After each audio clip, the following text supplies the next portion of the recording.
Yeah, making the is how can I put it? It's just don't do it.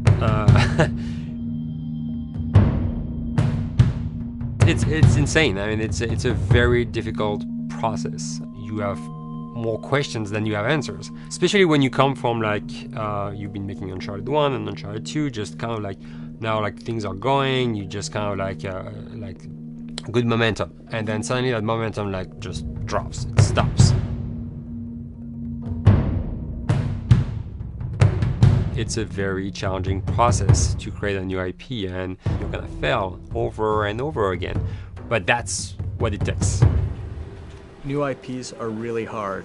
They're hard because you don't know what's fun yet. You're building new tech, new AI, establishing new characters, new art, all this.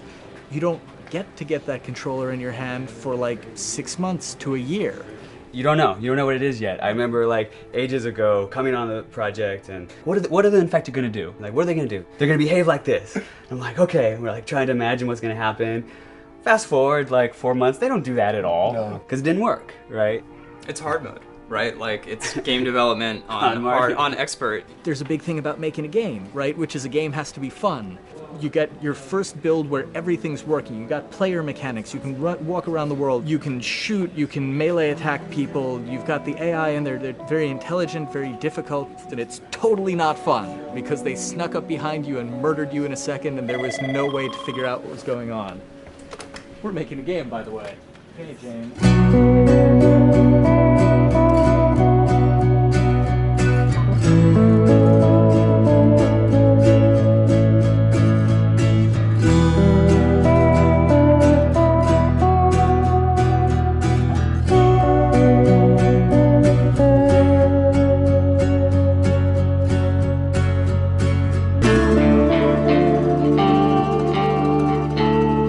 The company has grown quite a bit since I started. I think I was the 12th employee or something back when we got started, but we've tried to stay true to those smaller studio roots. I've been here for 16 years. There's just no reason to leave. I just like the environment here. It's very non-corporate. I think the way we work on Naughty Dog is kind of special because we don't really like hierarchy or bureaucracy, and no one is really just a manager here. Naughty Dog has a very flat structure. We pretty much all report to the co-presidents and the game directors. I always tell people when we hire them, just like, my job is going to be able to trust you, and that's what I want. I want just to give you something and you go with it, and I know it's going to get done. We believe in iteration, we believe in collaboration, and we believe in the people making the game working directly with each other. When we have designers and artists, animators all mixed up, anybody that's working on the same tasks, the same characters, the same areas, put them next to each other so they can communicate a lot better. We don't have a lot of meetings because if you need something to get done, you just walk over and you talk, and then you go back to your desk and you finish it up. And I really like that. I like when I just walk in the office and I see just designers talking with the programmers or programmers over the animators and talking to them. I think that's when really the magic happens. Naughty Dog, we really try to cultivate a culture where anybody can criticize anybody else's work. And we encourage people to be blunt about it and not try to sugarcoat it too much. It takes too long to be nice sometimes. It's not personal. It's based on more like how can we make a better game. We want everybody to have a voice. We want to cut out all the bullshit if we can, making sure that people are making decisions not based on ego, but what is going to benefit the game. When you see that people trust your opinion and that they value it, it's such a great feeling. You really feel like you're working as a team on a collaborative effort. We want to sort of remember where we came from and why we were successful then, and try to continue that success now. We make games. That's what we like to do. Back when Uncharted 2 wrapped up and we decided that we were going to build the second team and create a new project, we kicked around a lot of ideas. One of the very earliest ideas was to go back to Jak and Daxter. It's really near and dear to us. We really love those characters in that universe, and we think that there are some interesting stories still to be told there. We started to realize that it was not going to do justice to the franchise that the fans had fallen in love with. It would be shifting it so far in a new direction that we felt that effort would be more justified in developing a new IP. Neil and Bruce came to Christoph and I and said they wanted to do a post-apocalyptic game. I think the core essence of what they wanted to do, though, was to try to tell a story about two people and how their relationship evolves over the course of the entire game. That potential, oh wow, there is something very special about that game. This is going to be polished. Like, you're not sure if it's gonna work or not, and you have doubts. And like, should we be doing a game like that? Should we be doing a first-person shooter? Whatever. Like, you ask yourselves all those questions. And the creative director and the game director are the core of the team that have to really see eye to eye. That's why you have that balance between like Bruce and Neil's gonna try to push the just the story and the characters, and Bruce is going to try to push that with just the gameplay as well. And so it's kind of like those guys are just trying always to find the right balance between the two. It's a very delicate process. We feel that the interactive medium has an untapped potential to touch the feelings of the player. You have that connectivity, the fact that I'm actually in the world and participating in what's happening on the screen in front of me. It gives us some sort of advantage to make you feel connected with what's actually happening. At Naughty Dog, that's what we're trying to do, is pair story and gameplay together. If we can make you feel like you're actually with these characters on that journey, and you're invested in those stories and those characters, then you're feeling, in theory, the same thing that they're feeling. As the story evolved and took different shapes and different forms, the thing that was always there was Joel and Ellie. And because of that, everything kind of grew out of that relationship.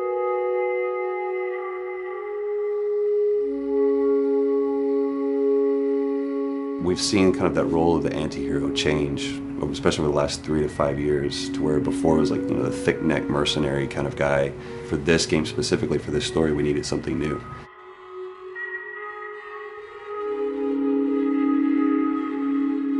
The reason we didn't want to make Ellie Joel's daughter from the get-go is because it wouldn't have anywhere to go. Of course, at that point, he'd be willing to do anything for his daughter, because that is what a dad would do for his daughter. If they didn't even know each other at the beginning of the story, then we start from scratch. It's almost like the player has the same relationship to Ellie as Joel does.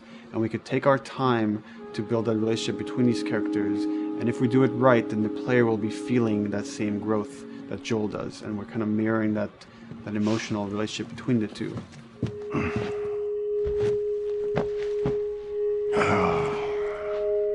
What are you doing? Killing time. Well, what am I supposed to do? I am sure you will figure that out.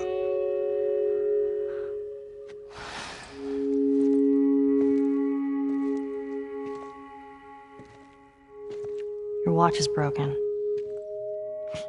It's exciting that Neil wrote something like this, where he's like, I don't want to make the stereotypical characters. I want to make real people in this crazy situation and these forced to make decisions that are really tough. Like, what would we be like in those situations? I mean, we weren't consciously trying to pick male or female for characters. You just try to pick characters and just be honest with who they are. It almost doesn't matter, right? Joel's daughter could have been Joel's son. Ellie could have been a boy, and Joel might have been Tess. You could have swapped those roles, and I think the story would have still worked. The focus on female strength, it's so unique. You get to see what's so powerful about a woman through all of these female characters, which makes this game wonderful and unique. There's a crew of Fireflies that'll meet you at the Capitol building. That's not exactly close. You're capable. You hand her off, come back, the weapons are yours. Double what Robert sold me. Speaking of which, where are they? Back in our camp. We're not smuggling shit until I see them. I want Joel to watch over her. Whoa, I don't think that's the I'm not best Ellie. him. How do you know them? I do think having a strong female character, especially like Ellie, is so rare in video games. And as a gamer, and more specifically a female gamer, it's frustrating to me because I'll see sort of the stereotypical female character where she's amazingly beautiful and huge boobs, and she's there to be either the love interest or just because they're like, well, we need to throw a chick in here. We've seen the strong woman or we've seen the weak woman. We haven't necessarily seen the empowered woman from this kind of standpoint. And there's that beautiful scene where Joel finds her inside the house and she's reading through this girl's journal going, is this really what they used to worry about? What shirt do I wear and what boy am I going to go out with? You know, and to be met with those first world problems that we deal with every day and go, how trivial is all of this? I think it's going to resonate a lot, not just with, you know, a female audience, but with a male audience as well. The thing that was intriguing to me after the fact is knowing that we're kind of creating a female action hero in a way, and this is her origin story with Ellie. To sort of be such a strong female character that is completely normal looking, regular t-shirt and jeans, and she's 14 and she is still a total badass, is really exciting to be a part of that. There's so few non-sexualized women in video games, especially in the main role, that we were kind of proud that we were creating one. It's very complex, and without the players knowing it, she becomes the protagonist by the end of the story. And that's why she's in the front of the box, and that's why we've been promoting the two of them together so much. Who's there? It is a dual protagonist game, and yeah, I guess I get nervous to think about it in that way.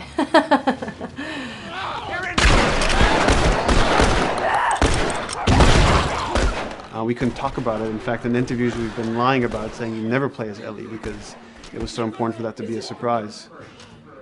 Sorry, journalists. Here we go.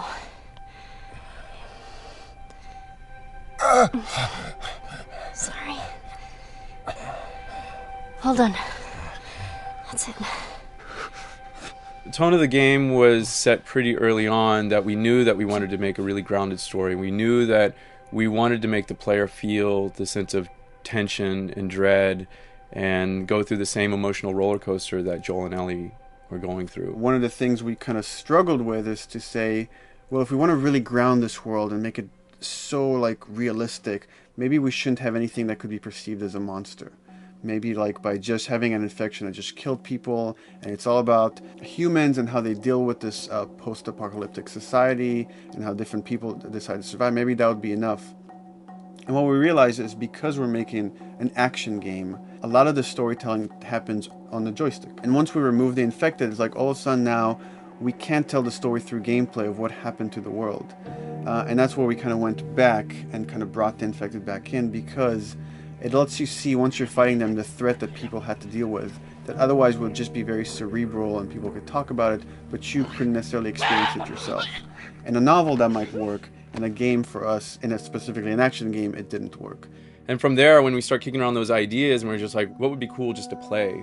The early inception for it really came from a BBC video we saw called Planet Earth, where they were talking about a cordyceps fungus.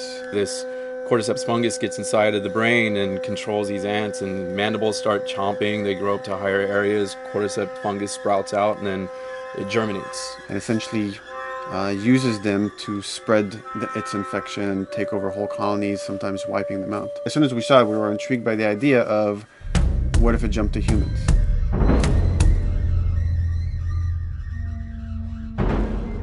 So what would happen? How would people react? What would happen to society?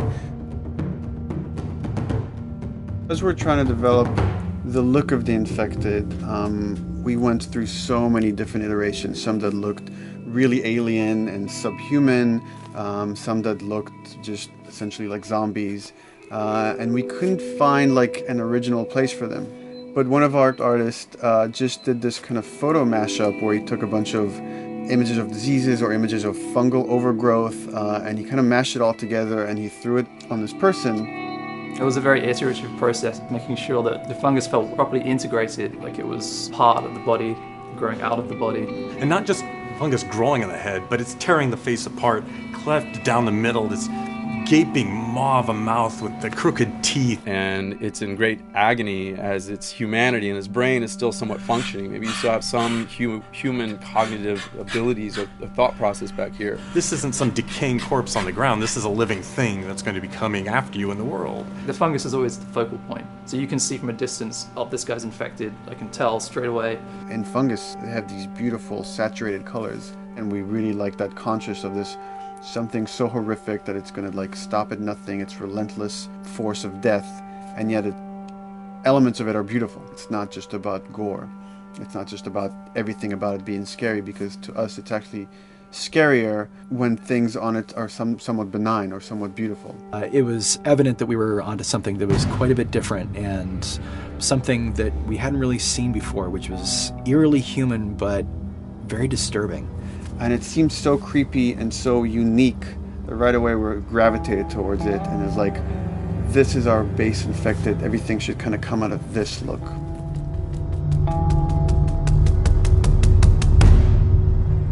So once we had this idea of the face-splitting kind of look that eventually became what we called the clicker stage.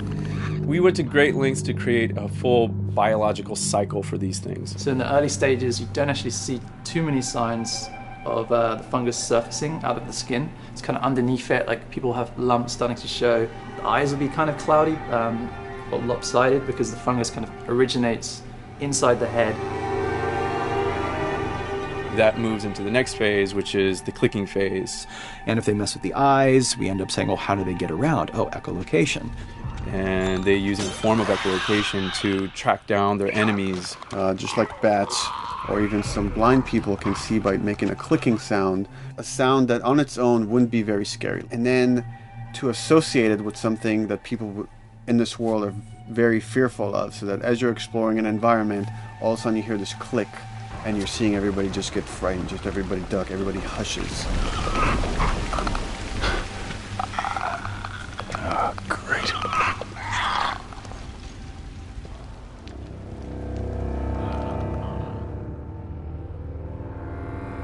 The bloater is the most severe of the stages. So large pieces of the body has been replaced by these kind of fungal plates. The fungus completely takes over the body and blooms. They're kind of covered in things that have been growing on them. Things like moss and like little life on life kind of. What the fuck is that? Goddamn bloater! When an infected feels like it's going to die, it finds like a dark corner and it becomes part of the environment. The human elements aren't there anymore. And then the body is gone. They lay down and sprout and then spew spores. And if people can breathe those spores, they become infected as well. It all had to kind of make sense of how each stage flowed from one to the other. And that's hopefully how we've created a world that you can kind of look through it and understand the science behind it and say, I could buy this, I could get into this.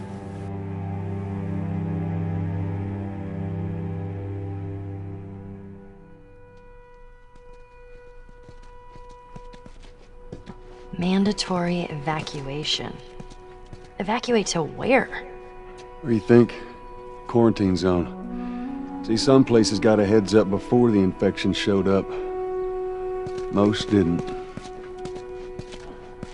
Over the course of Joel and Ellie's journey through this game across America, you find all these different societies, all these different enclaves, and you get to see how do they deal with the infected.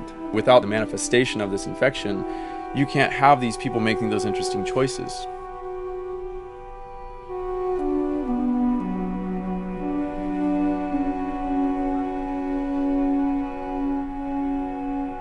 The world we decided was actually its own character, really grounded with a lot of texture. What happens, after 20 years of the fall of man, when no one's taking care of anything? This book called The World Without Us describes in detail how much fighting on a day-to-day basis we have to do to keep nature back. And once you stop doing that, how quickly nature can reclaim that. As they talk about New York, and how every day they pump water out of the subway system. That system breaks down. Within 2 days, a whole city is flooded. And once water gets introduced, then structures collapse pretty quickly. Trees will sprout, and wind will carry those seeds over, and gutters get clogged. And then when it rains, water fills up, and then pretty soon you have vegetation growing over there. And once you have vegetation, concrete breaks pretty easily for when there's a tree and roots breaking through that. Even some of the stuff we did on Uncharted, exploration of how temples were ruined. What if you took those ideas and put them in Pittsburgh or Boston? And obviously right when that happened, you can imagine that being pretty terrible to look at. But you think about 20 years later, and with rainwater filling up those sinkholes and then those becoming like little marshes with lily pads in them. We had this wonderful piece of concept art we developed really early on, and there are all of these wild animals that have escaped from a zoo and over the past 20 years have bred, and now they have herds roaming these cities. And that's something that tells you that life goes on and this world is worth saving.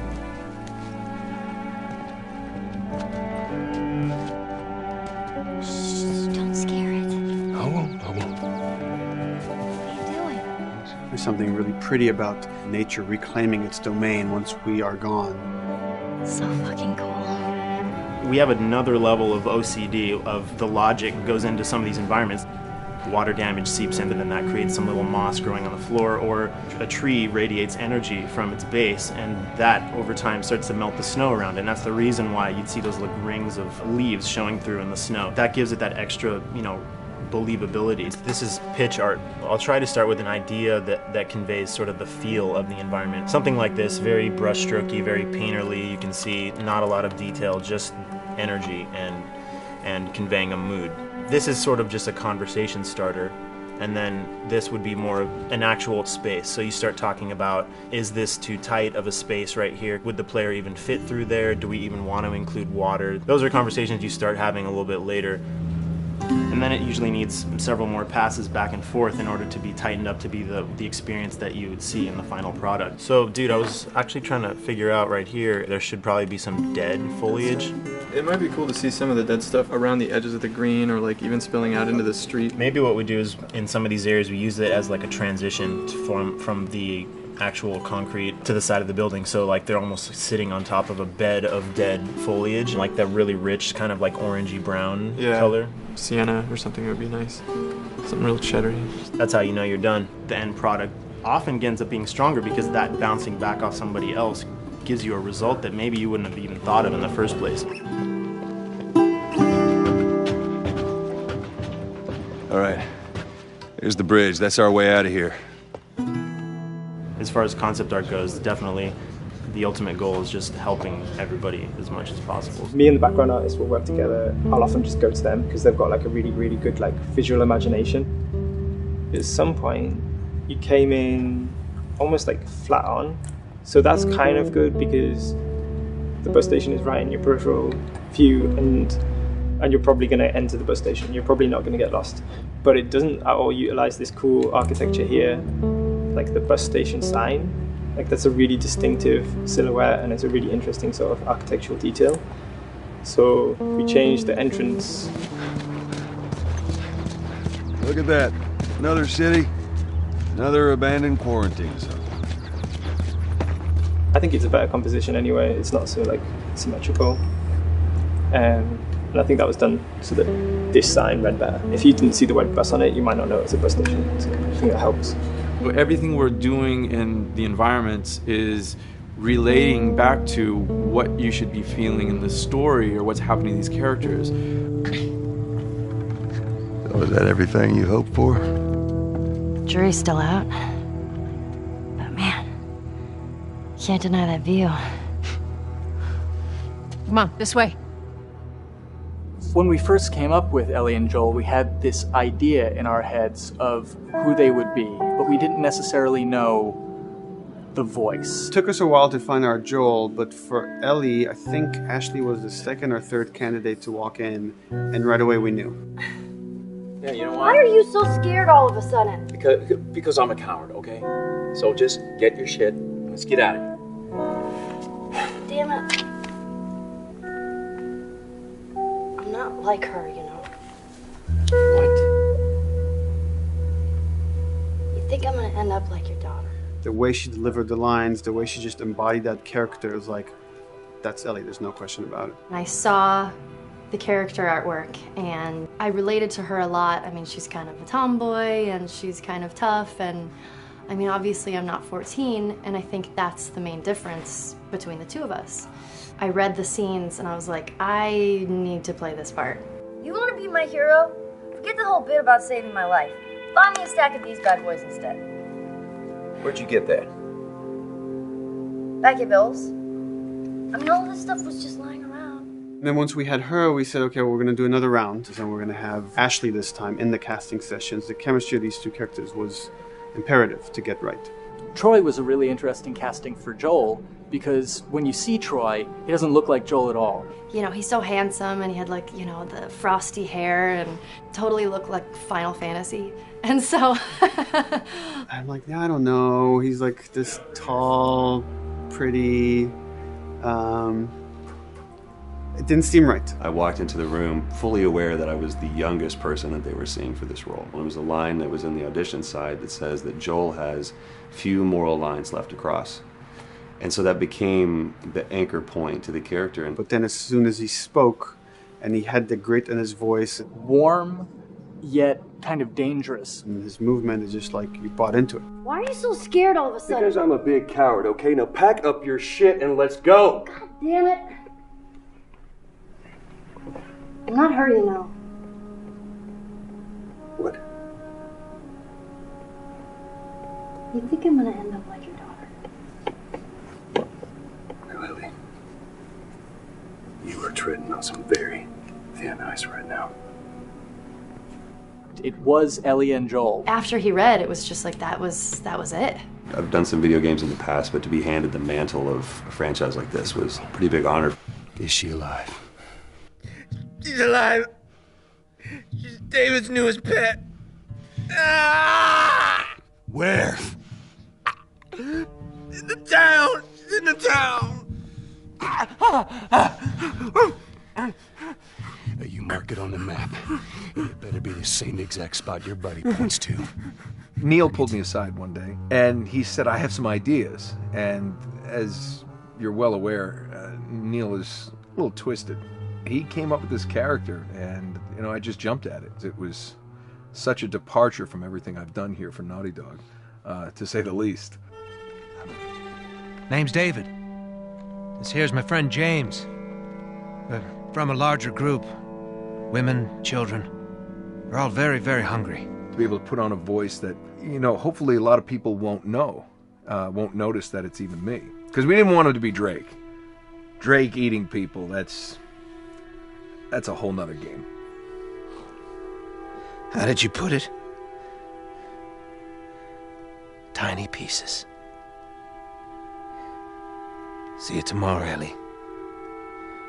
You know, certain voices that I can do wouldn't fit the David's artwork, but he showed me the art, and I said maybe it's something like this, where everything's, you know, it's very quiet, and just, you know, he's not really sure, and the voice can break a little.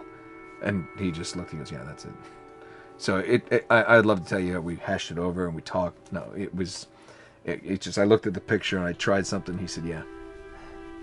A few weeks back, I sent a group of men out a nearby town to look for food. Only a few came back. And turns out that the others had been slaughtered by a crazy man. And get this, he was with a little girl. You see, everything happens for a reason. Claire. Ashley, she brought humor to it. She just has some really great comedic timing. The way she reacts to the things around the world with a little bit of sarcasm, that teen kind of like trying to get a rise out of you. Now watch your step as you're going out, because it's going to be a little... It just brought a certain levity to the story that the story needed. You didn't even realize it needed it until she started doing some of that stuff. Oh, I'm sure your friend will be missing this tonight. Mm-hmm.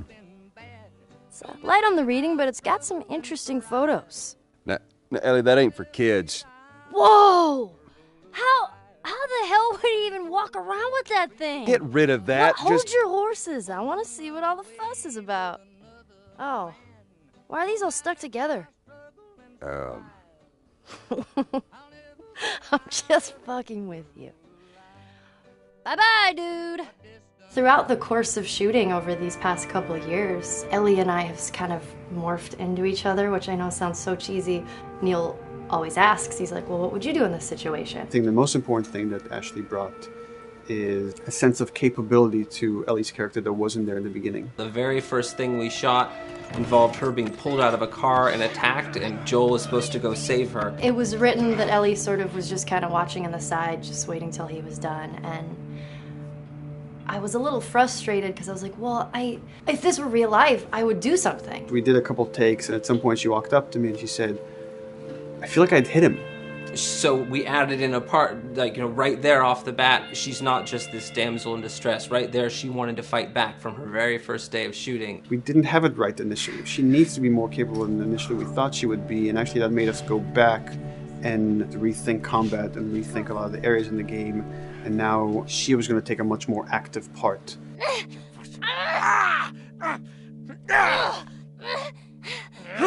Anything that requires, a lot of body movement, we do with the actors on the mocap stage. And we try as much as possible to use our actual principal actors, use their body motion as well as their voice. We capture it all at once there on the stage. Having the actors perform as well as being recorded at the same time was imperative to get an accurate performance. Because every time you split up the performance in any way, you lose some of that magic where they did a gesture or they delivered the line a certain way. And those things have to be in sync, or there's just something subconscious that's like off-putting about the performance when you don't do it that way. You are treading on some mighty thin ice here. I'm sorry about your daughter, Joel, but I have lost people too. You have no idea what loss is. Everyone I have cared for has either died or left me. Everyone fucking except for you. So don't tell me that I would be safer with someone else, because the truth is I would just be more scared. It gives you the most authentic, most realistic performance, because you're actually there, not just making your own choices, but making your own choices based on the other people that are involved in that scene. And so you get this truly natural approach to things, and it shows up. It's like theater in the round. You can do anything from any angle, and the smallest, most subtle thing we'll be able to pick up. There's no place to hide. So you have to be as prepared as possible, because you have no idea which moments they're going to use. There are these little improv moments and, little nuances that you get that probably isn't scripted, that just comes out of play, while they're performing. That mistake that is just blossomed into a really good idea. Did we improv on The Last of Us? Yes. Yes, we did. Doing this was a whole lot like being 5 playing in the backyard with a stick, and this is my machine gun, and and a pine cone is my hand grenade. It's all your imagination. I'm doing the exact same shit that I did 45 years ago. I just get paid for it now. We square. We're square. And get the fuck out of my town. I don't do a lot of voiceover work, so for me it was nice to be able to work off of your other actors. I can't imagine it working any other way. I'd never done mocap before. I didn't know what to expect. The suits were crazy. Yeah, the suit gave me wedgies. Like, deep wedgies that I had to pick out with my middle finger. Too much information. Just how damn sexy I look in a motion capture suit. I look like 10-pound of sausage in a 5-pound casing in that thing, man. Once you get past the fact that like everybody else and you look like weird clown people with these little dots and stuff, once you like give over to that, it really was pretty easy to make it just feel like you're in the moment and in the scene. So everyone that was on this is a slam dunk. This isn't just another gig to them. And that creates a really cool energy for people to really start experimenting and playing jazz. Floor is yours. And action.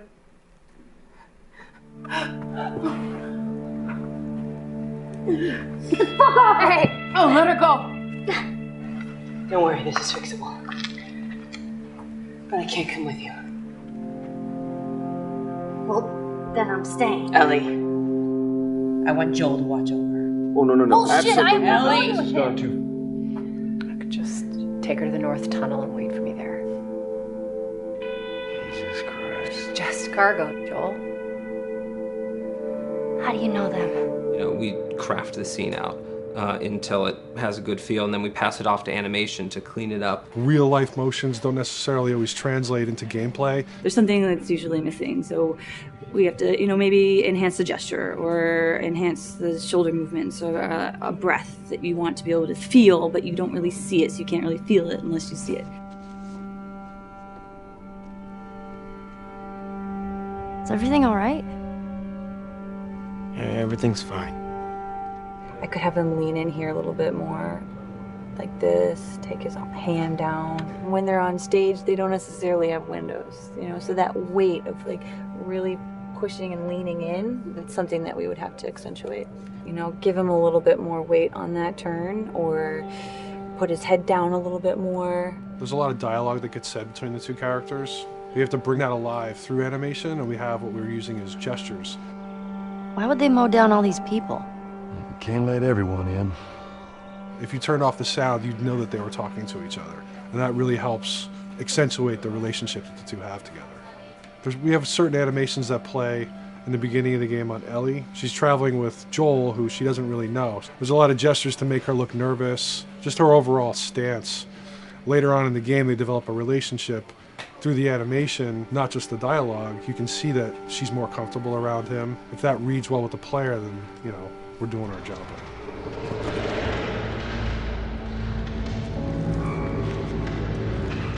We want her to look scared when she gets a gun. We want her to look scared of the gun. So if she's gonna aim, she wouldn't be super trained aim. She would be more scared. But at the same time, it needs to look cool and feel cool to the player that plays. It's really just these little tiny details that we're doing, and it's coming across. It's working out well.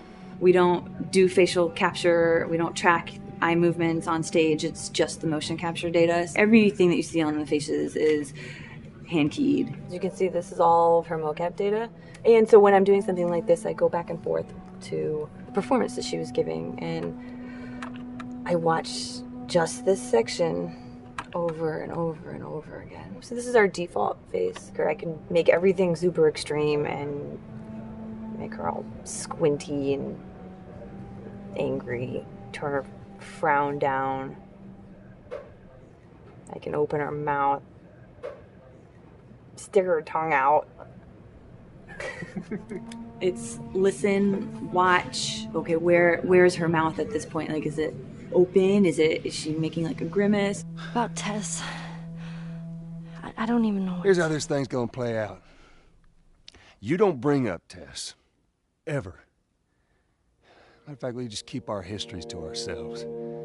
We shoot all of it to just get the body motion, and then we'll do a second pass with the cameras. The scene's playing back on an overhead projector, but it's also playing back on a monitor that's attached to my rig. Sean and I would go to the stage and motion capture the camera filming the scene, and so he would get a whole wide shot, a whole close-up for the whole scene. You can change your lenses, you can use your standard 35, 85, 50s, whatever. All that sort of live action camera cinematography, you can apply it on stage. We make sure to go back in and add flaws. We keep the confinements of the room, so the camera can't go past a certain wall, because then we have this cheated perspective. If the cameraman bumps into the wall, we keep it. Missing focus hits when you're pulling focus, going too close to a character and reframing, those little moments in there, kind of keeps it very cinema verite. If everything was too perfect, you wouldn't be able to put your finger on it, but you'd be able to feel it. It would just feel off. It's very much about grounding it, despite having the option to do whatever we want. Being able to place the cameras anywhere we want after the motion capture gives us both advantages and disadvantages. The biggest advantage is it means that we just have to nail the best performances we can get, and the luxury is that we can always swap it. The 3D world gives you limitless opportunities with cameras and movements, exposures, all that stuff. Most of these cameras are sort of set up like real world cameras. So we have lens, we have f-stop that will create the depth of field.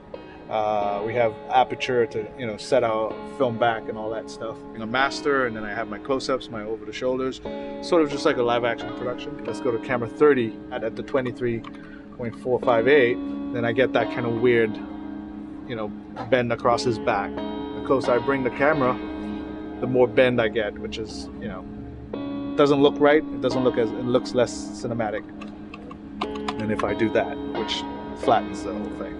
And I'm trying to also catch Ellie. Like if you scrub a little more, catch her in the back here. So I want a longer lens and that kind of stuff. Since I've only had experience working with live action before I got into video games, it was a kind of a cool adjustment to be able to have this extra flexibility in post, to swap a line of dialogue for something different, even though that's not what the actors said at that time, and to be able to still have a close-up on them while they said it. You get to make it probably more perfect than you could ever make it in live action. How far are we gonna take as far as it needs to go. Where was this lab of theirs?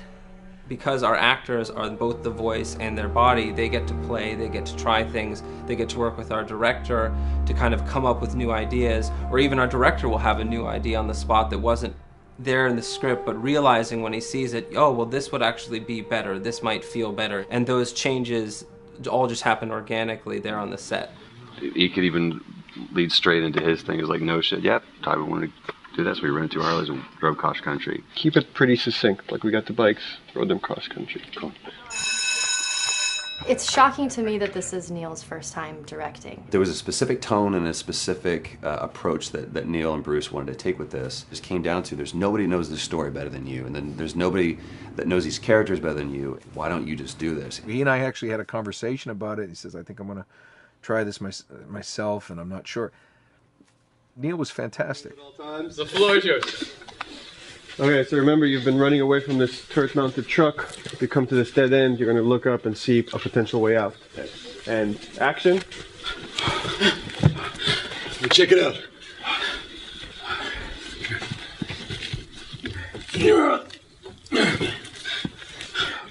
I mean, his writing is honest, and it's dangerous, and it's natural. And I love his economy of words. He doesn't hit everything on the nose, so it leaves it open for you to interpret and bring some nuances and things like that. The entire process is collaborative, but really it's led by Neil's willingness to change and flow and decide something doesn't work, fix it right there in the moment. And it is something that's very foreign to the way that TV and film is done now, where everything has been micromanaged by the time you get it to the table read, and no one wants you to change anything, and everything's very precious and has been rewritten with notes from 20 people in suits, and you can't do that just anywhere in entertainment these days. Yeah, I want to make sure. I think I swung too far over to this way, and now it's a little bit of making jokes about it, and I need to bring it back to center a little bit. There's one scene in the game where we see Joel not as a ruthless survivor, but as a father. I knew from the very beginning that he was going to lose his daughter, and I just told Neil, I was like, when that day comes for us to shoot that, I need a heads up. About a week before, he said, it's time, we're going to do that scene. I was like, okay, because I knew that I was going to have to go to this place that you don't really want to go to as an actor. You want to find some aspect of reality that you can empathetically draw from, Troy and I were both kind of just like walking around for a while and just kind of getting into the zone, and well, my grandpa died when I was 8. He was like my dad, and so that's always what I use to get into that place. I started recalling all those memories and starting pulling up all those feelings, and they're just right underneath the surface. When I walked back in, everyone realized that something was different. They kind of like calmed down, You could feel the energy just like drop a little bit more. It was brutal. I lose my shit. I mean, just completely break down. Don't do this, please, God, no. Oh, God, no!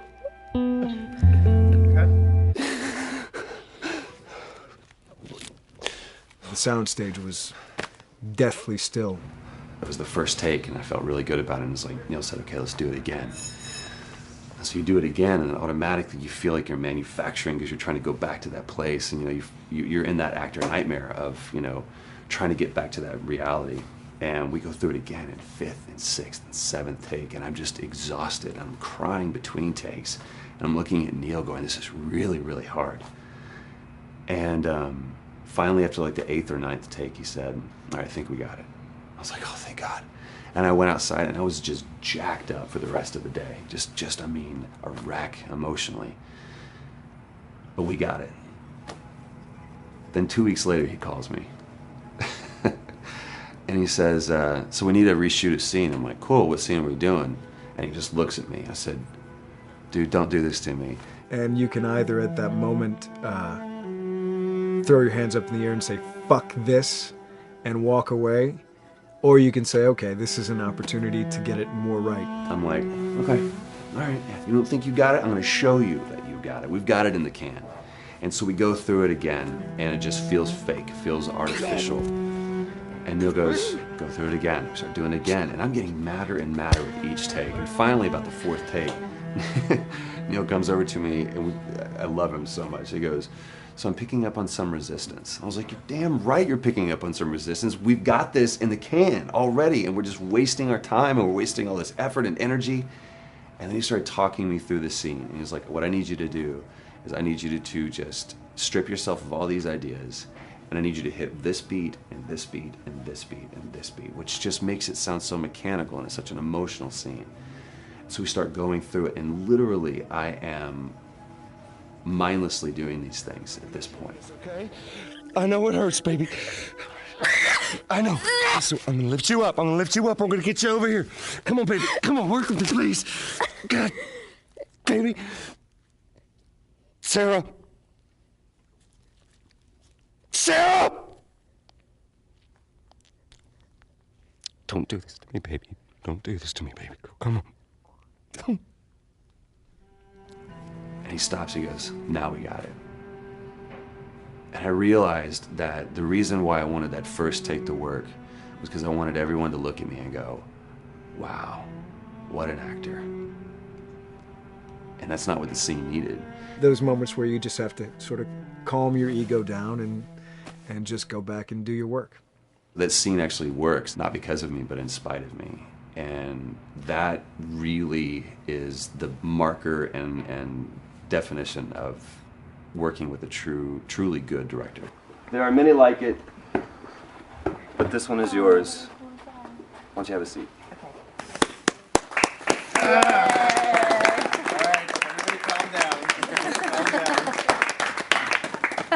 Thanks, guys. The director's chair. Working on the project, we knew we wanted to have a pretty minimalist soundtrack. And we had a folder where we just throw music in there. Looked at the folder one day and we saw, we have a lot of stuff here from Gustavo Santaolalla. We're looking for a composer. What if we reached out to him? Oh, no. Sarah. Move your hands, baby. I know, baby, I know. Listen to me, I know this one. You're gonna be okay, baby. Stay with me. I want to pick you up. I know, baby. I know it hurts. Come on, baby. Please. I know, baby. I know. Sarah. Baby.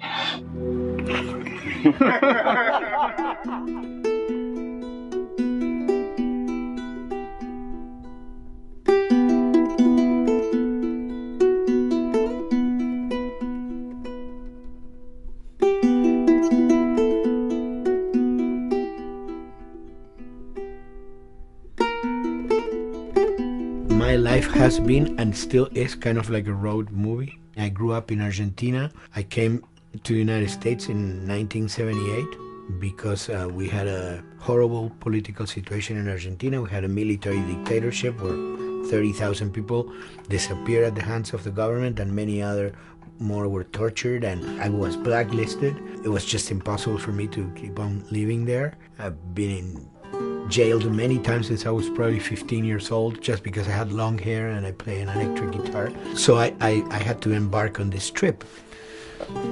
I can relate to that kind of need of movement and going to the next place and the next place and the next step. I'm always attracted to the possibility of getting involved with a project from the very beginning. I like to work from the script and talking to the director. It's never been, oh, give me a piece like this or give me a music that's this. It's just been very high level. Here's what the story's about. Here are the themes. Go write some stuff.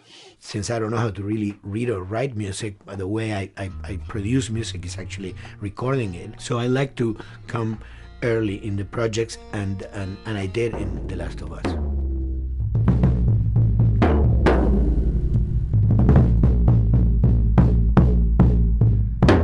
One thing that was fantastic from the very, very beginning was the freedom I had to try and to do whatever I felt could work, you know? As the story was still being written, you could listen to this piece of music and just get a sense of where this needs to go tonally, because the music was still inspiring the story. So that was the great thing of having the music written so far in advance. At the beginning, I mean, I was going really out with some things, and sometimes some of those things were the ones that they liked the most, you know?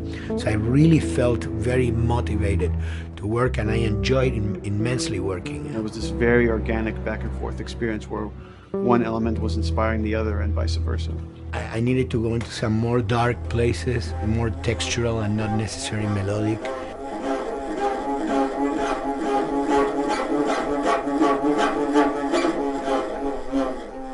I'm always trying to sort of push myself into playing instruments that I don't know how to play. There's an element of danger and innocence. Lennon once said, you know, give me a tuba and I will be able to do something. I'm an artist. I should be able to do something. I like to put myself in that situation.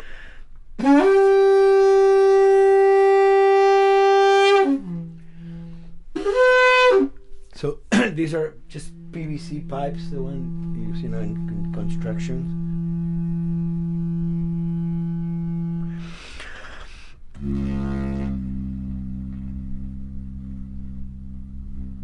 Or instruments that I know, kind of twist them. From the concept of the prepared piano, you know, I mean, I've worked with prepared guitar to stick things into the guitar and things like that.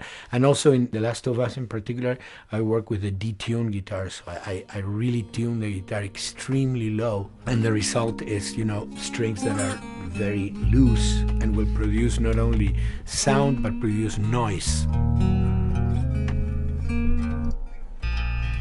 Because I believe, you know, every environment has its own sound. We have in our, you know, small studio, we have actually the possibility to record almost anywhere, including the bathroom, and we have done some fabulous recording, especially in the kitchen.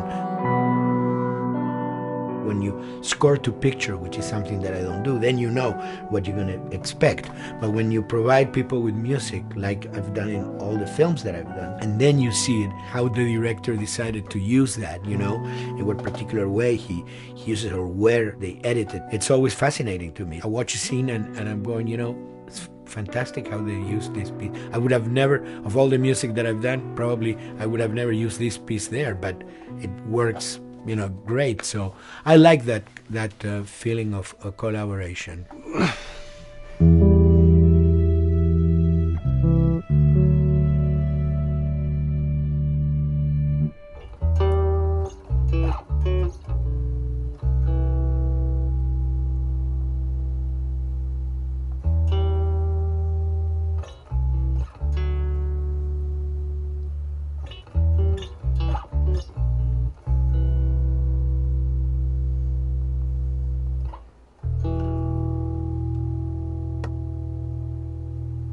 I think, you know, the guys also that work in programming and adapting that music to the game, they should share a lot of the credit for the end result. In the beginning, there was silence. Yes.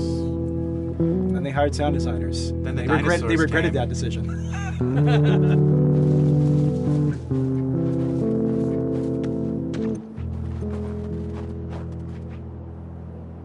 Hold it steady.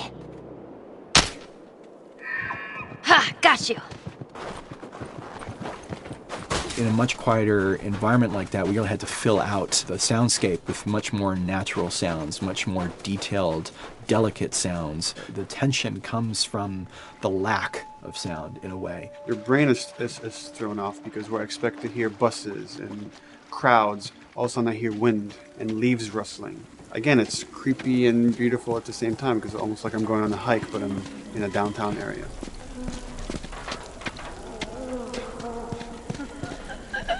Get up over this truck. Let's see what we can find. To Neil, I mean, we were going through the iteration, so he just did not want, like, yells and screeches and what do you call, like, you know, kind of witchy qualities, Right. the cackling witch. He didn't want anything like that. It was a little bit of a head scratcher to figure out, okay, how do we make it sound human but not human? We really did not want to use any animals. We wanted these all to be human. Derek and I basically decided to hire a couple of voice actors who did some interesting work vocally to come see if they could come up with something. And we worked with this girl, Misty Lee. She started giving us these really great screeches. And that's no process. Yeah, that's just her voice. And it started going into this little click. We also used a little bit of Phil's voice.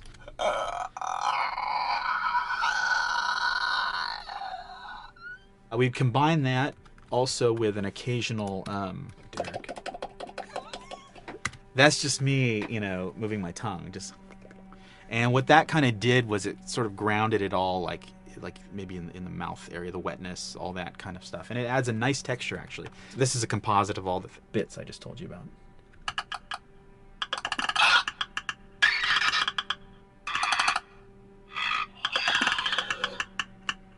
Sounds like a Snapple bottle. Oh, the lid? Like the lid, yeah. That's a good idea. Fuck, where were you guys like months ago? Why did we think of that? Why did we think of that?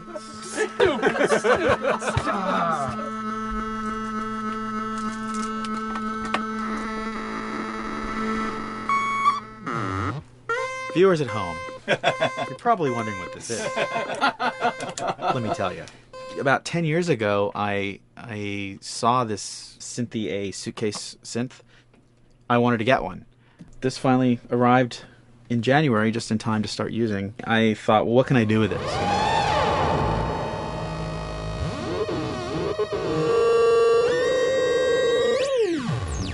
In Lakeside, there's a whiteout that happens, and this thing has a noise generator, which gives really convincing wind sound.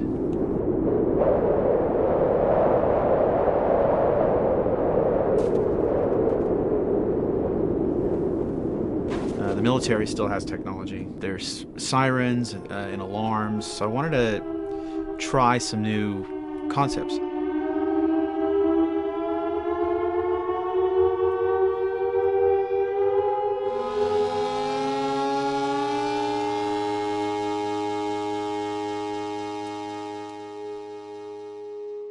Man. What? Nothing. It's just. I've never seen anything like this, that's all. You mean the woods? Yeah. Never walked through the woods. It's kind of cool.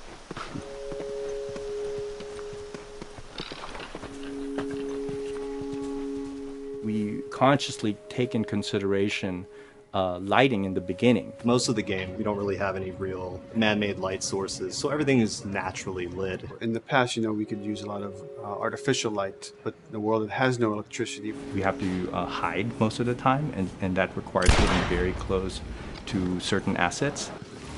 Just stay back.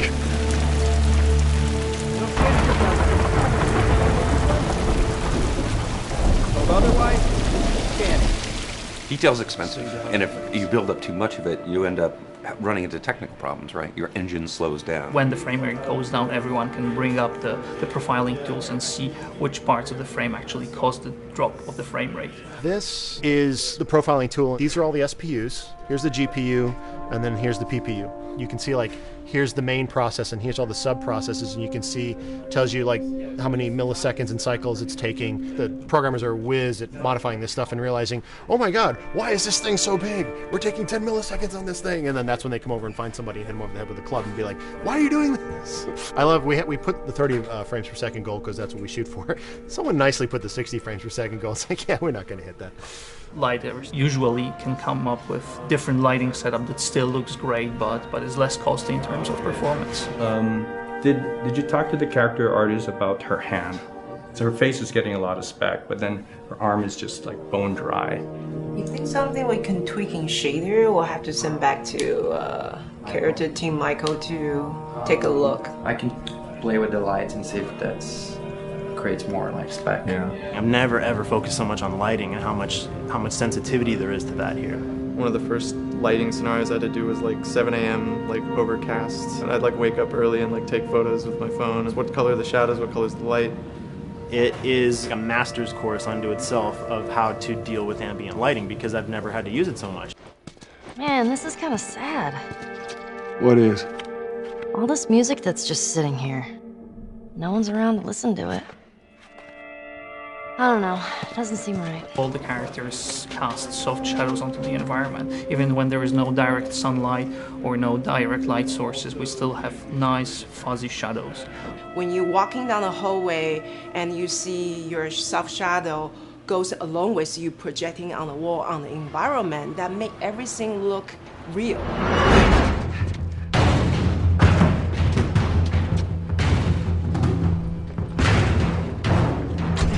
Follow me through here. Okay.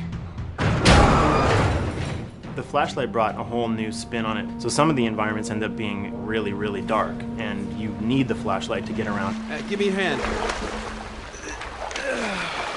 We want to have the environment be really dark, but also at the same time have colorful surfaces that are sort of hidden, so when a flashlight hits one of those, it bounces off onto the ceiling. If you shine a light on a red wall, it will bounce the red lighting of the whole environment. And it's very difficult to do, very expensive, but we did it. Everything should have a bounce lighting. Otherwise, the world is gonna feel dry and unrealistic.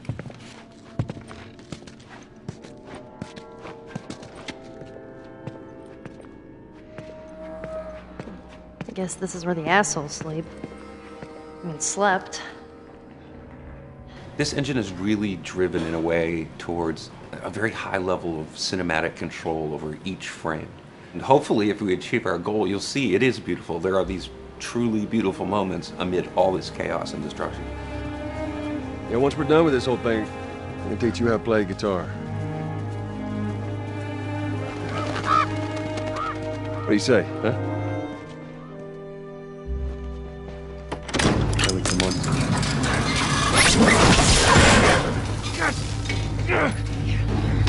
I got you. Damn it, Bill.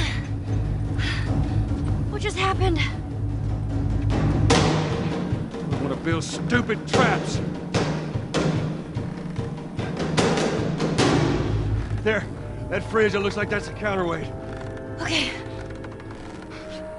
The story really dictates sort of the arc of the overall pacing. Storytelling would always want to be subtle. They would always want to keep the world grounded in reality. But gameplay has requirements where the player needs to see this thing. The player needs to immediately know that the enemy is attacking, that this room is dangerous, that this room is a puzzle that you have to solve. What are the things that we can do on the joystick to make you feel the same way that these characters are going to feel when we get to this next pinch point in the story? There's a turn in a scene that we need these characters to take, and we need you to feel it or understand that, and that means you have to play it.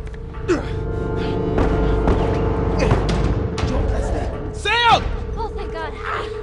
Gotta keep running. Ah! Doorway, over there. Run!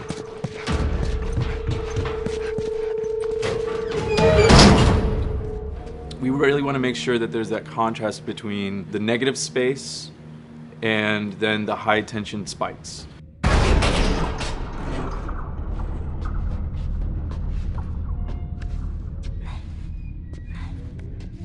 A lot of times we won't play music, or we'll play very minimal music just to let you know kind of the state, whether you're still in stealth or combat has broken out. Hearing someone's footsteps or hearing a person breathing on the other side of the door has so much tension to it. You hear that?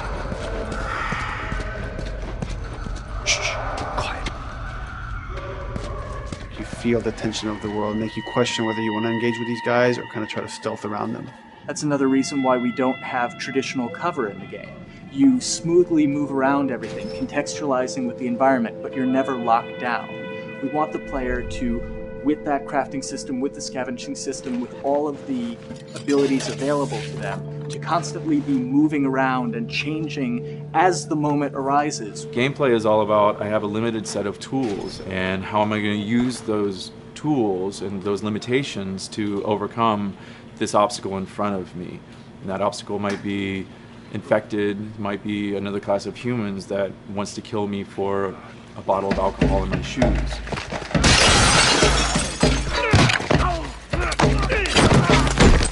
was important for us that we don't underplay the violence, because then the threat doesn't seem as real.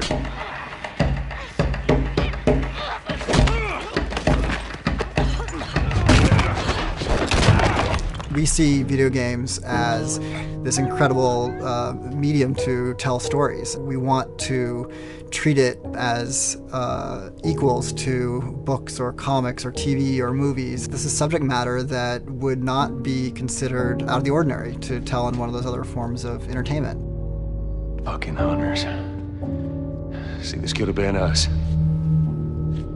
We wanted you to buy just the desperation of these people and why they're behaving this way, because it's so brutal. And at the same time, we didn't want to make it so over the top, stylizing it, so then it doesn't become as real. It was important for us actually to hit that middle ground where it's kind of disturbing. That glint that's happening on that curvature, it'd be good if there was a way that we can guarantee that from this angle, we're seeing it. It seems but really it's flat. Overall too bright and opaque. Yeah, looks like paint. Yeah, see, the blood on the ground works really well. It's something about the other shader is messed up in this environment. We got to fix that to unify the look. Shouldn't make you giggle or laugh or any of that. You should be kind of appalled by what you have to do, but you understand why you're doing it.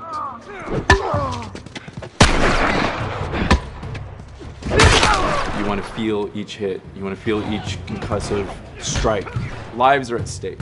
We want a death animation to have impactful performance, not just have a guy keel over in a ragdoll. In real life, a guy hitting a guy takes a half a second, but in the game world, you want that to be as instantaneous as possible. I lived my whole life in this very ugly test level. I basically just fight dudes in here all the time. Almost every move is divided between like an intro and a swing. And one of the many things I have to end up doing is like counting frames and being like, okay, on frame 18, I want you to get out of here. I want you to be able to start moving. Every hit reaction that an NPC plays, they are not necessarily in the correct pose. When you strike them the next time, we just pop them with a 0 frame animation change, which is usually kind of a no-no, you know what I mean? Normally you want characters to blend smoothly and realistically into animations. But what we found is that you can cover that pop up with a heavy impact. They can go from almost any pose into the pose that the impact starts from, and your eye just covers up the transition for you. So if you throw a brick at a guy, it puts him in this like kind of staggering stun state. And that changes the moves that you do when you come up and punch him. So now I'm gonna come up and punch him, and now when you're punching him, because you've hit him down, you get this like auto aim moment where you get like a free headshot. I try to make it so that, you know, if you kind of know what you're doing, that you can set yourself up for 1 + 2 = 3. Right here! Memory on a console is a very precious resource. All of Joel's animations with every weapon, all the NPC animations, the stealth kills, you know, all of that stuff happening need to fit within a 4 meg to 5 meg memory footprint. This is a list of everything that's loaded in game and how much memory it's taking, because memory is our most precious resource right now. So we have a level, we call it the bookstore, it's in Hunter City, and this is a zone, for example. So when I set an AI to this zone, he will never leave its boundaries. I want guys to guard this exit where you have to go through, so I'll zone a couple guys around there to make sure that they, you know, they can fight you and use all this cover, but they want to stay around this door. This is another key component of the AI, is what we call the nav mesh. This defines the overall play space of where an AI knows he can or cannot go. Hey look, that's where a cover used to be, and there's a hole cut out for it. I gotta fix that. Here's some other wonderful things. See these little red polygons? Yeah, that means they're not linking right for some reason, so that means they can't really walk through here properly. It's a bug, and I need to fix it. Welcome to my life.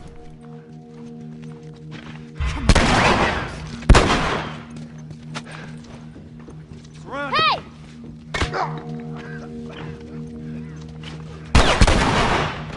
If you look at a lot of games, NPCs are usually only alive for, you know, a few seconds before the player ends up shooting them and then they're dead.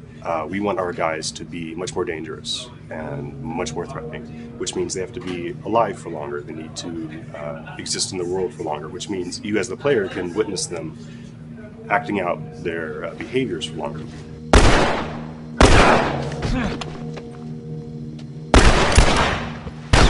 So we've been working really hard on our AI systems. Back of the box, biggest bullet is going to be like AI. So we tried a number of different prototypes with the buddies, including having Ellie be super independent of you. She would try to flank the enemies, get behind them, or get between you and them. And a lot of times those decisions should surprise you, just like a real person, a real character would surprise you. And we discovered after many different prototypes, the best thing for her to do generally is to stay very near you. You need the exploration, you need the scavenging, you need something to say like, okay, if we just crank it to 11 the whole time, then it's pinned up there and there's no time to breathe, no time to assess or analyze, and no time to really contrast. There's no way of shifting the pacing.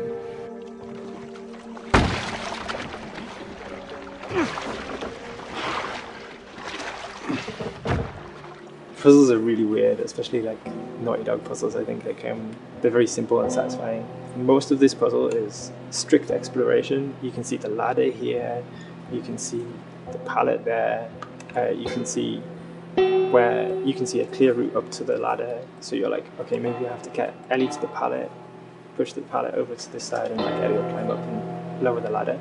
So that whole part is like, that's not a puzzle, that's not regarded as a puzzle, but when you feel like you've got to the solution and you're like, okay, I'm going to climb this ladder, and you climb it, and it breaks off, hopefully then the player will feel a little bit stumped and they'll be like, I'm not really sure what I am meant to do now. And so this is where the puzzle starts.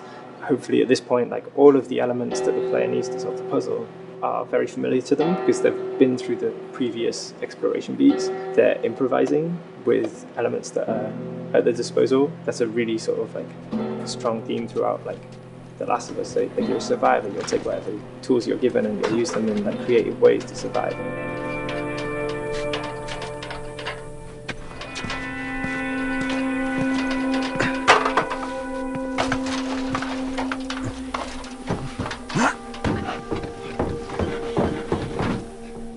We set out to create something kind of new to Naughty Dog, this crafting system. Our lead designer, Jacob Minkoff, he got this book of like the survivalist handbook and homemade munitions and all sorts of funny stuff. Just start reading about, okay, if I was just wandering around in a collapsed society, this world, what stuff that seems like I could find? Alcohol and sugar, you know, if you want to make a smoke bomb. It's difficult to balance the right amount of resources against what you think the player's going to need and making sure that the player feels like they're getting just enough to survive, but not too much that they feel like they're a powerhouse. We wanted you to be forced to make some choices in the world that showed how depleted the resources were. So if there's a particular point in the story where the characters are having a particularly difficult time surviving, then we want you as the player to be finding fewer items, farther apart, harder to survive. We will item starve you at the same time that those characters are feeling starved and worn out.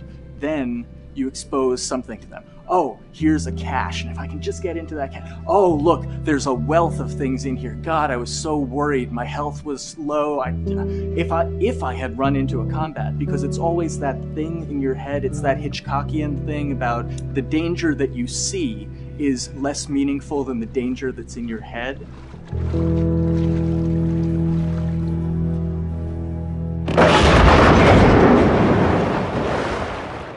When we're designing the levels, you know, it's nice to have the stuff that we know people are going to encounter. You know, we kind of call this some of the critical path stuff. These are the things that 9 out of 10 players are going to find. They're right in the way. It's where you have to go. And then whenever designing a level, you want to have that little nook and cranny, right? You want to reward the player being like, oh, you went over here.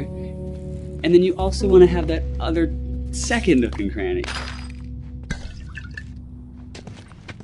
The player is supposed to go place a ladder here and climb up through the rest of the hotel. But what they can also do is shimmy across this area, and I place a really cool like upgrade kind of off the beaten path to reward players for exploring. So if they come all the way over here, they're going to get this really cool training manual. It's a funny little bit of trivia. The HUD system, not the menus, not like when you hit start and stuff, but the actual HUD system where you see the reticles and stuff, was literally created for an E3 demo early in Uncharted 1, and that's been our HUD system, the foundation of our HUD system for the last 4 games. First time in Naughty Dog's history, we hired Alex. She's awesome, and she's got a really good understanding of UI and how it applies to games. The thing that I hate about any game's UI is when it pulls you out of the game for too long, no one wants to spend time in menus. Nobody loves UI, if we're being honest. Like, weapon slotting has probably gone through more iterations than any other system. The stuff that we finally ended up implementing, you press select, you get into this menu, then you D-pad left and right through the slots, and then D-pad up and down will change the weapon, and then just, you don't have to press X or anything, you just select out of it. When you're still, like Joel is here, that's fine, but then as soon as you get into an actual situation, so I'm gonna go over here and cause some trouble. Okay, so here they come. Oh god. Alright, so now I'm out of ammo. Now I need to like get back in that menu. I have to like run away from them, get into the menu, get out of it.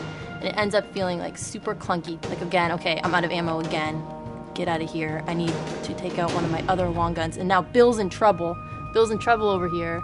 And I've got to like I'm in a menu now and it's like, oh shit, whoever designed this UI is so bad. Like, what were they thinking? Bill's gonna die. In theory, it worked, but then in practice, it felt a little clunky. We wanted it to be the absolute minimum amount of button presses. You don't say to yourself, oh, I'm never going to be able to do this in time, so I'm just going to give up. I'll die, I'll restart, let me try again. You want to always make the player feel that there is a way to survive. They can just do this fast enough. And like what's gonna go in now, if you just left, right, D-pad through this stuff, you swap out your guns, like between long gun and short gun. If you're now on this gun and you were to hold X to pick your gun. So it all happens within the same system that you're using to slot the weapons. The first iteration that I did on that was awful. It just took way too long to get in. It was just a mess. QA was so upset at me like all the time. I'm sure they hate me now because of that system.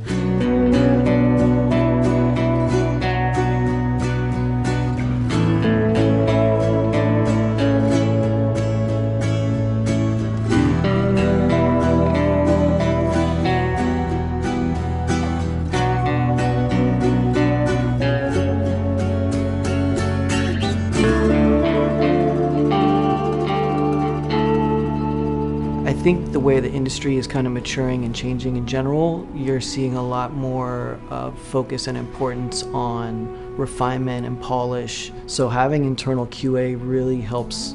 The industry is kind of changing from QA being this like tighten up the graphics on level 3 bro kind of vibe to like really being a more technical, mental investigative job. On the publisher side, it's more reactive towards the code being delivered in a stable, controlled environment. Whereas on the developer side, especially at Naughty Dog, we are going beneath the art and the design. We're given enough weight where we can go up to somebody and be like, look, you have to fix this. Why? Come over, I'll show you. That kind of feedback, I would love to be able to say like, that was us, but it gets so diffused throughout the iteration process that you're just kind of like adding your I guess like genes into the gene pool and then just seeing what happens, you know what I mean?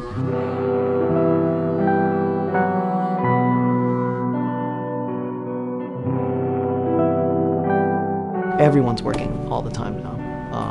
But like I tell people, like 7 weeks and then you can have tons of time off, enjoy the sun, you know? But for now it's like, this is it for everybody.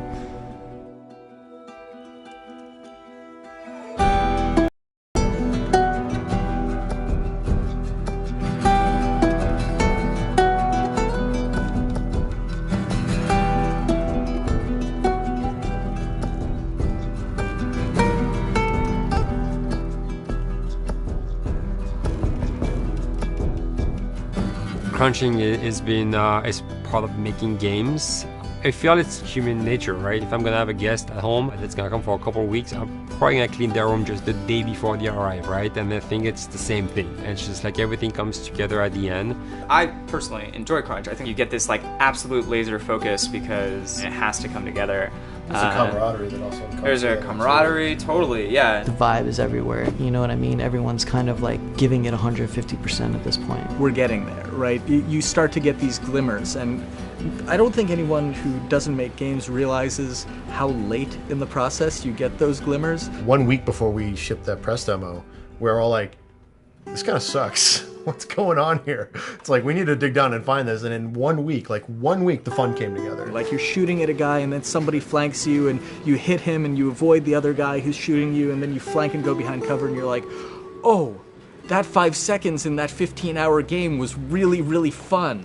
How do we make that 5 seconds happen thousands more times? My favorite video game is making video games. It is as challenging and as complex and as interesting. If we had to like try all the things that didn't work, what's hard about Crunch? It's like marching through that swamp of it not working. I mean, nothing's ever really final because you can always make something better.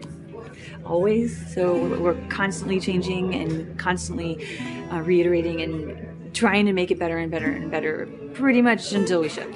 As an artist, you're never really happy with your work. You could be given like 100 years to work on something, you'll still find things to nitpick and things to fix.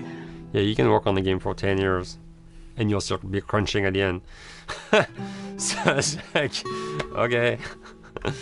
All of a sudden, it's like getting ready one morning in the shower, and I was just like, oh yeah, I'm about to ship another title, and this is going to be a really good title, and it gets you excited, and you're like, all right. Do I think the game's gonna be good? Yeah, it's gonna be awesome. I think it was good a little while ago, and now we're gonna make it extra kind of good. Amazing. Yeah. What it will take to get there in these next 5 weeks is gonna be a lot. I'm excited. I have faith. Every time we're shipping a game, it's terrifying. You just hope for the best. You don't know, right? I mean, people have different opinions. We have to go with our guts, and I trust the team just to pull it off. This, hands down, is the hardest, most challenging thing I've ever done. We sweat a lot, and we worked a lot, and we all went home tired, you know? But I think that's you're gonna see that on the screen. I think that's gonna pay off. Ellie? Ellie? What? The ladder. Come on. Right. After David, Ellie's visibly distant. You could have done a cutscene to show, hey, you're being very distant, and she's not responding, but to also do that in gameplay, to where it's something that you've done just countless times throughout the game with, you know, let me boost you up here, get the ladder, bring it down so we can do this systemic thing, and the character responds with that, and you have to actually go over to her and go, hey, come on, the ladder, we've done this, let's do this. It's a subtle choice. Like Bruce and I talked in the beginning, is like we have these mechanics, how can we exploit them in a narrative sense? And that's one of those opportunities. I just think it's incredible that happens in-game. It's not a cinematic, you know, it's something that adds weight to that controller when they're playing. Wow, so good! Let's go eat. Let's go eat.